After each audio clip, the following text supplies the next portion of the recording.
Je suis assez pudique sur tout ce qui est les histoires d'amour et tout, j'en parle pas trop parce que j'aime bien garder tout ça pour moi, mais là je vis en ce moment une rupture amoureuse.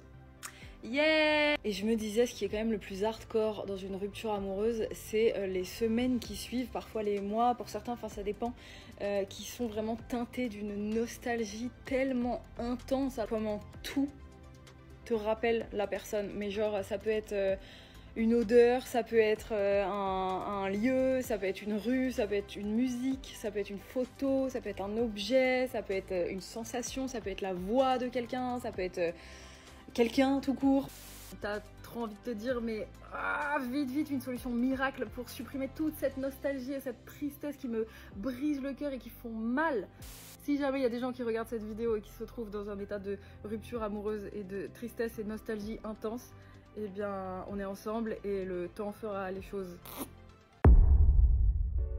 Mais quoi de neuf dans ce monde de progrès, les amis? Que se passe-t-il?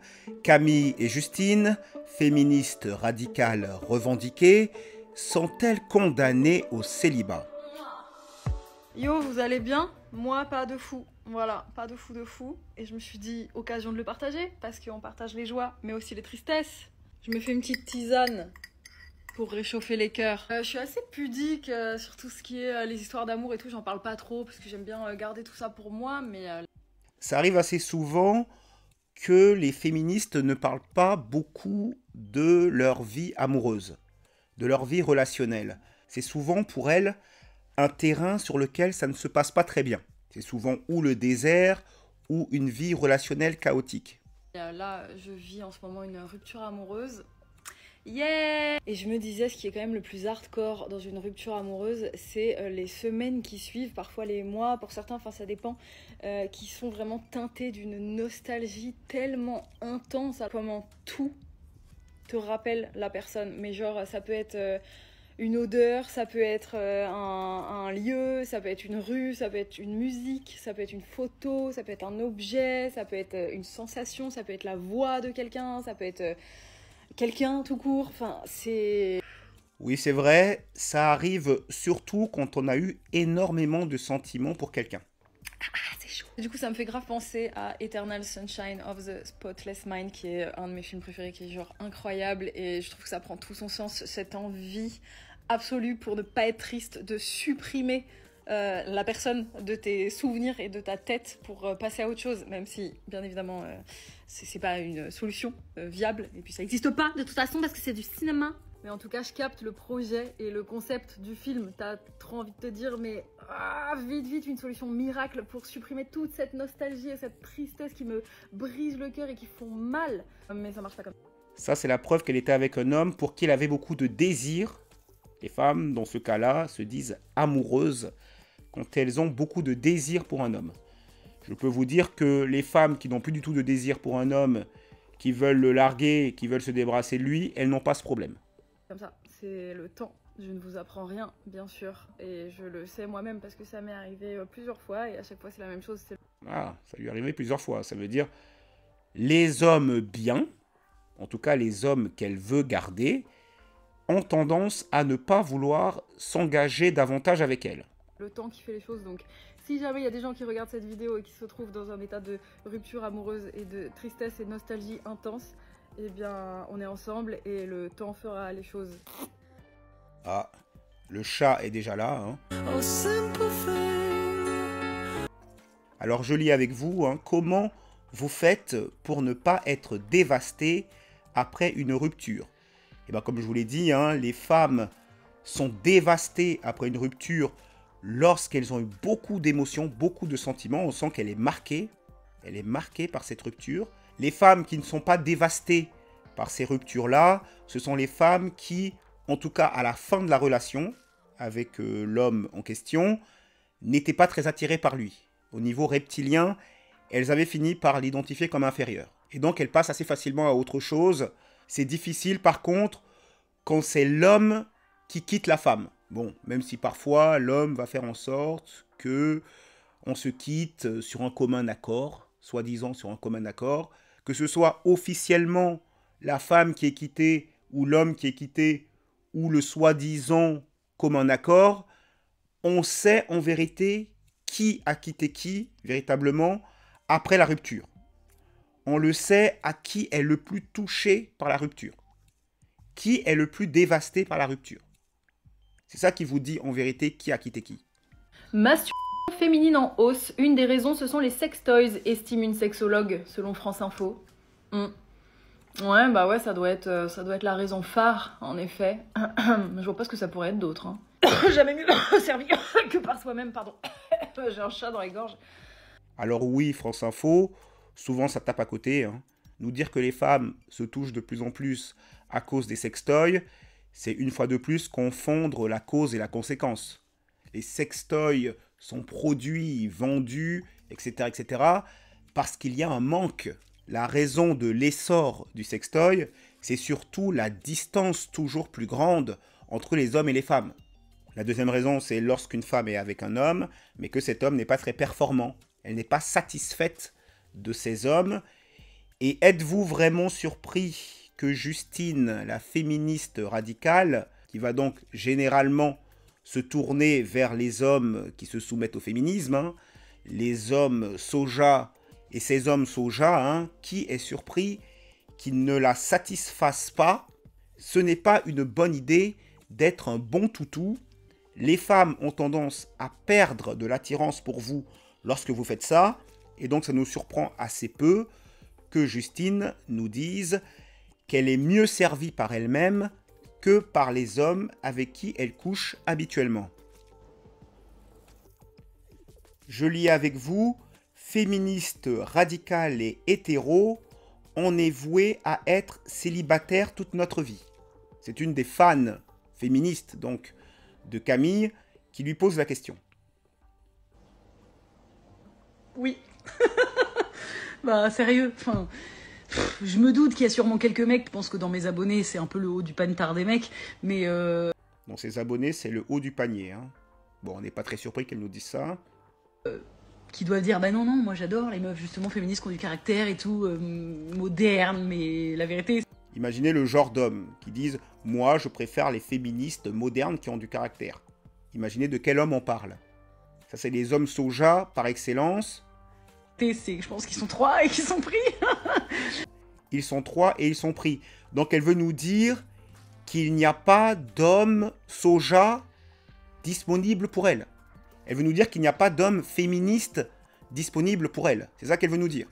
Après tout ce que le mainstream raconte à la population, il n'y a pas d'homme qui a la même idéologie qu'elle, qui voudrait bien construire quelque chose avec elle. C'est ça qu'elle veut nous expliquer. Qu'il n'y en a pas assez. Ils sont 3 et ils sont pris. Non, non, non, non. En vérité, des hommes soja soumis au féminisme, il y en a plein. Il y en a plein. C'est juste que cette femme-là n'en veut pas. Elle ne veut pas d'eux. Il y en a plein. Même dans ses abonnés, il y en a. C'est juste qu'elle n'est pas intéressée par eux. Et je pense, sinon, on est foutu. Bien sûr qu'on est foutu. Donc elle nous dit bien sûr qu'on est foutu. Donc elle a perdu tout espoir. C'est pour vous dire à quel point les femmes considèrent comme invisibles toute une partie des hommes. Et donc elle préfère rester seule. Les hommes qu'elle veut, ces hommes-là ne sont pas intéressés par elle. Ça me fait trop rire d'entendre aujourd'hui ah, vous détestez les hommes, les féministes, gna gna gna. Mais en fait, si vous saviez à quel point on vous a aimé, si vous saviez à quel point on a été sociabilisé, éduqué pour vous aimer, pour prendre soin de vous, pour vous protéger. Quand est-ce que vous avez été éduqué pour aimer les hommes? Alors, si elle nous parle d'un ancien temps, d'une ancienne époque, si elle nous parle avant 1950, là, je veux bien entendre ce qu'elle a à dire. Mais depuis l'avènement du féminisme, qui dit aux femmes d'aimer les hommes? Qui pousse les femmes à aimer les hommes? Moi, ce que j'entends à la radio, à la télé, dans les journaux, c'est plutôt les femmes sont opprimées par les hommes. Les femmes sont opprimées depuis la nuit des temps. Et il faut émanciper, il faut libérer les femmes de cette oppression masculine. Les hommes sont des connards, les hommes sont des porcs, les hommes sont des prédateurs. C'est ce que j'entends plutôt les médias dire constamment aux femmes. Et les parents. Il y a eu des époques dans le passé où les parents éduquaient les femmes pour qu'elles deviennent de bonnes épouses. Ils éduquaient les femmes en leur apprenant comment on traite un homme. Ça, je veux bien le valider. Il fut une époque où ça se passait comme ça. À notre époque, ça ne se passe plus du tout comme ça. Aujourd'hui, les parents, ce qu'ils disent à leur petite fille, c'est « il ne faut jamais que tu dépendes d'un homme. Tu dois être indépendante d'un homme. » Et je comprends pourquoi ils le font. Je comprends pourquoi les parents le font. Aujourd'hui, on est dans une société individualiste et il est très difficile de faire confiance à l'autre. Donc je comprends tout à fait, je ne jette pas la pierre aux parents, je le comprends tout à fait. Il n'en reste pas moins un discours de méfiance. C'est un discours de méfiance vis-à-vis de l'homme. Ce n'est pas un discours d'amour vis-à-vis de l'homme. C'est un discours de méfiance. Et pour finir, sur les réseaux sociaux, qu'est-ce qu'on entend sur les réseaux sociaux? Qu'est-ce qu'elles se disent, les femmes, sur les réseaux sociaux? On n'a pas besoin des hommes. Si ce n'est pas pour leur argent, on n'a pas besoin des hommes. C'est ce qu'on entend sur les réseaux sociaux. Donc, que ce soit les grands médias mainstream, les parents ou les réseaux sociaux, j'ai envie de demander à notre amie Camille, qui te dit d'aimer les hommes? Alors la seule chose que je peux voir qui pourrait ressembler à quelque chose qui pousserait les femmes à aimer les hommes, c'est la thématique du prince charmant. Le fantasme du prince charmant. Ça pourrait faire penser qu'on pousse les femmes à aimer les hommes. Mais les féministes devraient être les premières à faire la différence entre le fantasme du prince charmant et le fait d'aimer les hommes. Je rappelle que ce sont les féministes, lorsque les hommes ont le fantasme de la jolie nana, la 10 sur 10, le canon, l'avion de chasse comme on dit, lorsque les hommes ont ce fantasme-là, ce sont les féministes les premières à se battre contre ça et à dire que les femmes ne sont pas qu'un physique. Donc normalement, les féministes devraient faire la différence entre le désir et l'amour. C'est pas du tout la même chose. Et si elles le comprennent dans ce sens-là, des hommes vis-à-vis des femmes, elles devraient le comprendre aussi dans l'autre sens, des femmes vis-à-vis des hommes. Le fantasme du prince charmant, c'est pas aimer les hommes, ça. Le prince charmant, c'est un prince déjà, donc il est riche, il a une certaine autorité, prince c'est le statut, donc statut, richesse, et il est charmant, donc il est beau. C'est du pur désir, ça. Si les hommes ne doivent pas considérer les femmes uniquement comme un objet de désir, les femmes ne devraient pas considérer les hommes uniquement comme un objet de succès. C'est ça le prince charmant, c'est un objet de succès et à côté un petit peu un objet physique aussi.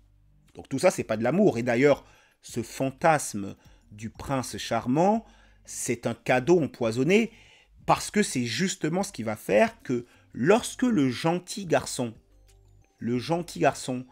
qui est prêt à donner une relation sérieuse à Camille, lorsque ce gentil garçon va l'approcher, elle va le négliger, elle va l'ignorer.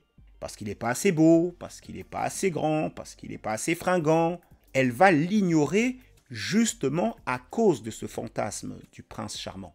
Donc le concept du prince charmant, vendu par le cinéma, ce n'est pas du tout quelque chose qui pousse les femmes à aimer les hommes. Parce que là, il nous parle des hommes, les hommes en général. C'est pas du tout quelque chose qui pousse les femmes à aimer les hommes. Et normalement, en tant que féministe, elle devrait être bien placée pour savoir que ce n'est pas de l'amour lorsqu'on objectifie quelqu'un. Donc, ni à la télé, ni dans le mainstream, ni sur les réseaux sociaux, ni les parents ne poussent les femmes à aimer les hommes. Donc, j'aimerais bien savoir, ma question c'est qui ou quand? Qui te pousse à aimer les hommes? Qui t'a dit d'aimer les hommes? J'aimerais bien savoir qui, quand et où. Pour vous materner, pour vous Pour vous materner? Ne sont-ce pas les féministes qui passent leur temps à dire « T'es pas la maman d'un homme? Tu dois pas le materner? C'est pas à toi de l'éduquer ?» C'est pas les féministes qui passent leur temps à dire ça? Vous materner, pour vous idolâtrer, donc... Pour vous idolâtrer. Qui aujourd'hui pousse les femmes à idolâtrer les hommes? Toute cette société diabolise les hommes. Si vous êtes féministe, répondez dans les commentaires, il n'y a pas de souci. Dites-moi qui vous pousse aujourd'hui, vous les femmes, à idolâtrer les hommes. Et c'est la question que je pose aussi à Camille. Sûrement qu'un ou une de ses fans va lui faire parvenir cette vidéo d'une manière ou d'une autre. Si elle la voit, je lui pose la question. Qui vous pousse aujourd'hui à idolâtrer les hommes? Donc si aujourd'hui réellement parfois on en arrive à détester le système masculin, le système homme et pas, encore une fois, pas chaque homme à l'échelle individuelle, encore que peut-être pour certaines, mais bref. Encore que peut-être pour certaines. On sait très bien que le plus dangereux c'est de se balader en forêt seul avec un homme. Évidemment qu'on choisit l'ours. Bah oui, évidemment. Et même à part ces femmes-là, qu'elle dit pour certaines, qui détestent les hommes, hein, clairement, et qui défendent d'ailleurs la misandrie, hein. Elles vous disent clairement la misandrie c'est normal. Mais même sans parler de ces féministes-là, le système homme, quand elles nous disent on n'en veut pas aux hommes, on en veut au système homme. Le système, qui le fait? Les féministes passent leur temps à nous dire que la société a été créée par des hommes. Donc derrière le système, ce sont encore des hommes. Donc ça sert qu'à noyer le poisson. En vérité, vous avez un problème avec les hommes.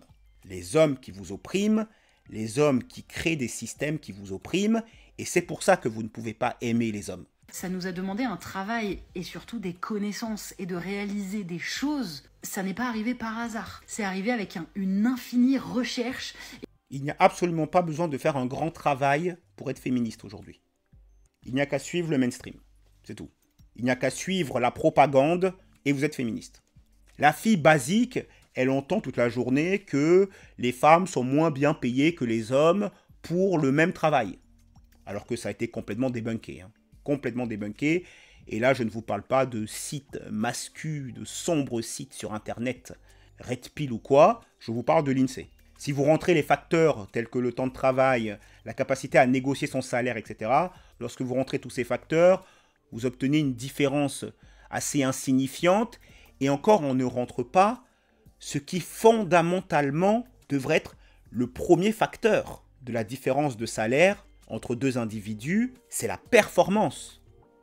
On ne prend pas en compte la performance. Alors que dans le privé, c'est fondamental. Dans le public, tout le monde est payé pareil. C'est pas le sexe qui fait quoi que ce soit, c'est plutôt l'ancienneté. Mais dans le privé, c'est la compétition et c'est la performance qui doit déterminer votre salaire. On ne le prend même pas en compte. On raisonne à poste égal, au lieu de raisonner à performance égale. Je voulais quand même faire cette parenthèse, tout ça pour dire que pour être féministe aujourd'hui, il n'y a absolument pas besoin de recherche ou de réflexion. Au contraire, si vous suivez comme un petit zombie ce que vous dit le mainstream, vous devenez féministe. Celles qui réfléchissent, les vraies dissidentes, ce sont celles qui résistent au féminisme. C'est très marrant de voir toutes ces féministes qui se disent résistantes, alors qu'elles ont le soutien du CNC, du CSA. Le CSA, c'est maintenant l'ARCOM, d'ailleurs. Elles ont un secrétaire d'État chargé de l'égalité homme-femme. Bientôt, on aura un ministère de la femme. Elles ont tout le pouvoir, toute la machine derrière elles. Elles se disent encore résistantes au système. Il faut quand même le faire. Le pouvoir est de votre côté. Le pouvoir est féministe. Nous sommes dans une société féministe et gynocentrée. Il n'y a qu'à suivre les rails pour être féministe. Ce n'est pas arrivé par hasard. C'est arrivé avec une infinie recherche. Ni gros travail, ni grosse recherche. Et la preuve de ça, c'est la réaction qu'ont les féministes face aux gens qui ont des objections à faire vis-à-vis du féminisme. Comment réagissent les progressistes, comment réagissent les féministes lorsqu'elles font face à quelqu'un qui a des arguments, quelqu'un qui a des choses à dire vis-à-vis du féminisme, quelqu'un qui a des critiques à faire au féminisme? Qu'est-ce qu'elles font face à lui? Elles ne fonctionnent pas en mode argument contre argument. Elles vont le traiter de tous les noms. T'es un mascu, t'es un red pill, t'es un méchant, t'es pas bien. Elles vont lancer l'anathème sur lui. Elles adorent se retrouver entre elles dans leur chambre d'écho, entre gens qui sont déjà d'accord. Le principal travail pour les féministes, c'est d'ignorer tout ce qui va venir contredire leur idéologie. Chaque fois qu'elles vont faire face à quelque chose qui va par exemple mettre en avant les différences entre les hommes et les femmes, et montrer que comme les hommes et les femmes sont différents, on n'a pas les mêmes résultats. Lorsqu'ils vont se retrouver face à des différences biologiques qui amènent des différences psychologiques et donc des différences comportementales, elles vont botter en touche, elles vont ignorer tous ces points qui remettent en cause leur idéologie égalitariste.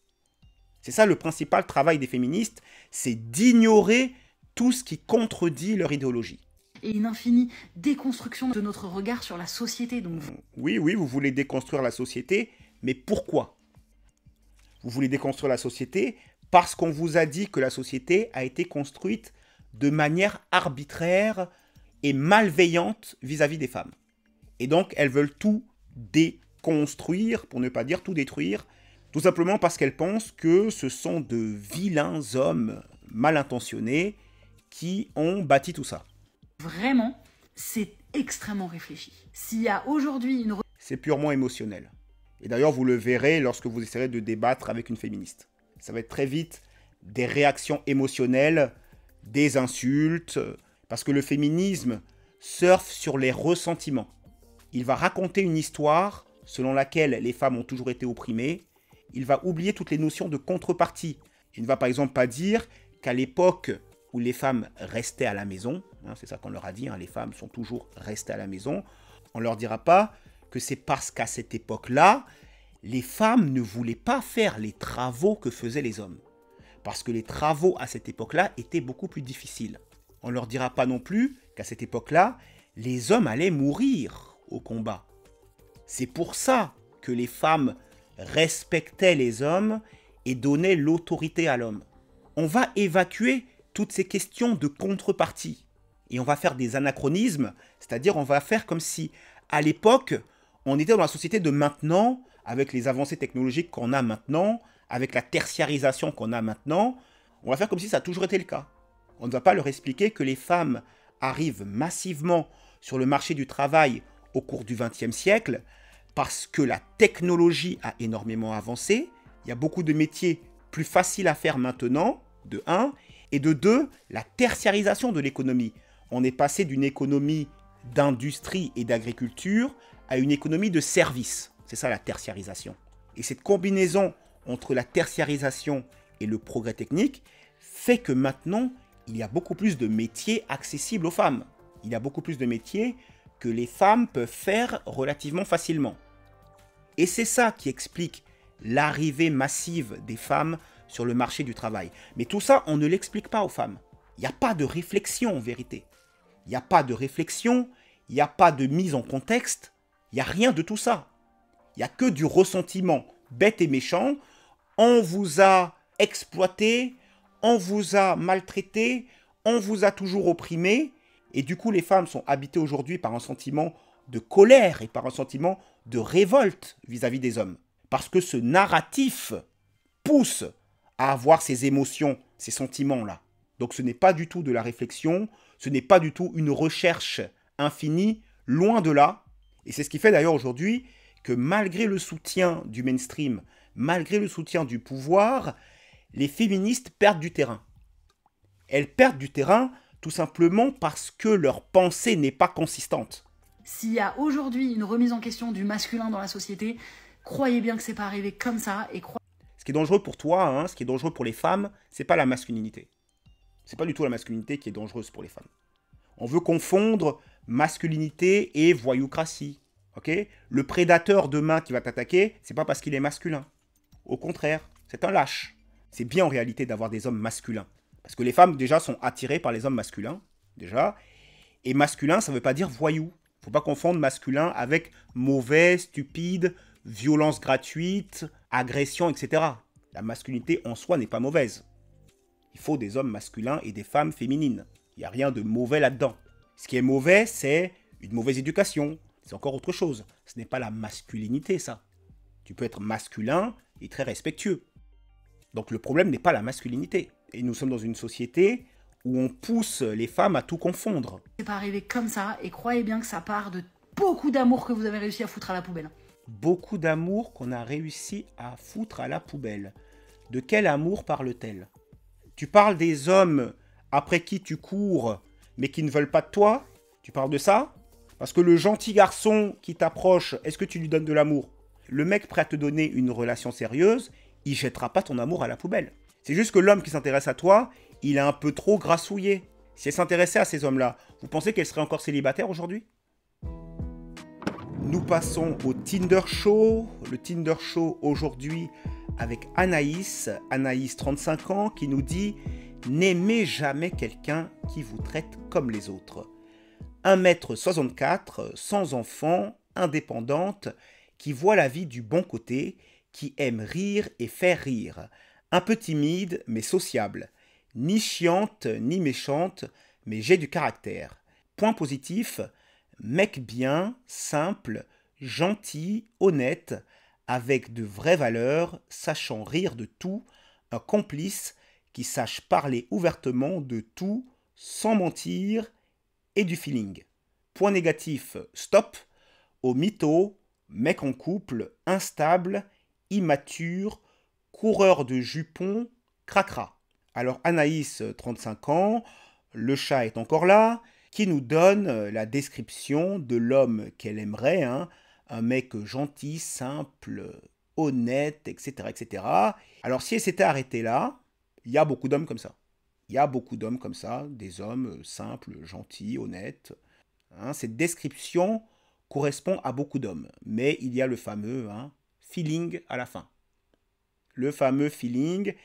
Et c'est quoi le feeling? Ça mène où? Où ça a mené Anaïs, qui a maintenant 35 ans? Ça l'a mené à avoir ce que vous avez en dessous.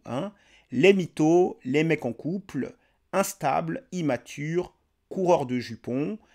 Ces hommes-là sont les hommes que Anaïs connaît bien. Voilà où le feeling d'Anaïs l'a mené. Le feeling, la fameuse alchimie. Des fois, les femmes utilisent ce mot. L'alchimie. Malheureusement, tous les mecs bien, simples, gentils, honnêtes, etc. qu'elle a rencontrés, il n'y avait pas l'alchimie. Malencontreusement, il n'y avait pas l'alchimie. Et du coup, vous comprenez la première phrase d'Anaïs. N'aimez jamais quelqu'un qui vous traite comme les autres. Ça, c'est très parlant. Elle est en train de vous parler d'un homme qui a des options. Et oui, l'homme qui a des options, eh bien oui, lui, il vous traite comme une option. Voilà qui confirme ce que je vous disais sur le profil des hommes qu'elle connaît, qui l'ont traité avec peu d'égard. Donc elle sait de quoi elle vous parle. Nous souhaitons évidemment à Anaïs de trouver le mec bien. Peut-être un jour trouvera-t-elle le mec bien avec qui elle a le bon feeling. C'est tout ce qu'on lui souhaite. C'était Cameron. Diffusion 63. Dites-moi ce que vous pensez de tout ça dans les commentaires. Abonnez-vous et activez la cloche pour recevoir toujours plus d'éclairage, de décryptage et d'analyse. Et n'oubliez pas, toujours droit dans vos bottes, choisissez consciencieusement votre propre chemin.